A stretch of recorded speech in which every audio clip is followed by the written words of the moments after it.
നമസ്കാരം. റാഫ്റ്റോക്ക് ഫുട്ബോളിലേക്ക് അവർക്കും സ്വാഗതം. ആഫ്രിക്കയിൽ എന്താണ് സംഭവിക്കുന്നത്? വമ്പന്മാർ വേൾഡ് കപ്പിനില്ല. കാമറൂൺ നേരത്തെ പുറത്തായിരുന്നു.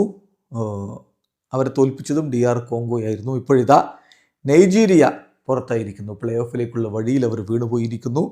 1-1 സമനില DR കോങ്കോയോട്. പിന്നെ പെനാൽറ്റി ഷൂട്ടൗട്ടിൽ 3-4 നൈജീരിയ പരാജയപ്പെടുന്നു. അങ്ങനെ ആഫ്രിക്കയിൽ നിന്ന് ഇത്തവണ നൈജീരിയയുമില്ല, കാമറൂണുമില്ല എന്നതാണ് സ്ഥിതിവിശേഷം.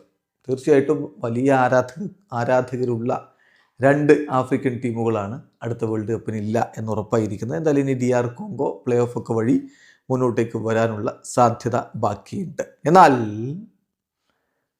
ഇപ്പോൾ ആരൊക്കെയാണ് ആഫ്രിക്കയിൽ നിന്ന് നേരിട്ട് യോഗ്യത നേടിയെന്ന് കൂടി നോക്കാം.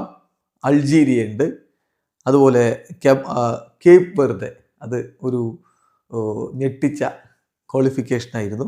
Then Ivory Coast, Egypt, Ghana, Morocco, Senegal, South Africa, Tunisia ടീമുകളാണ് അവിടെ നിന്ന് ആഫ്രിക്കയിൽ നിന്ന് നേരിട്ട് യോഗ്യത നേടിയിട്ടുള്ളത്. എന്തായാലും ആഫ്രിക്കയിൽ നിന്ന് 8 സ്പോട്ടുകളും ഒരു പ്ലേ ഓഫ് ടൂർണമെൻറ്റ് പ്ലേസുമാണുള്ളത്. 8 സ്പോട്ടുകൾ ഇപ്പോൾ ഓൾറെഡി ഫില്ലായിട്ടുണ്ട്. പ്ലേ ഓഫ് ടൂർണമെൻറ്റ് സ്പോട്ടിനായിട്ടുള്ള പോരാട്ടത്തിലാണ് നൈജീരിയയും കാമറൂണും ഒക്കെ വീണുപോയത്. DR കോങ്കോയാണ് ആ സ്പോട്ട് നേടിയിരിക്കുന്നത്. വീഡിയോ അവസാനിക്കുന്നു. ഫുട്ബോൾ ലോകത്തെ കൂടുതൽ വിശേഷങ്ങളുമായി റാഫ്റ്റോക്സ് വീണ്ടും എത്താം.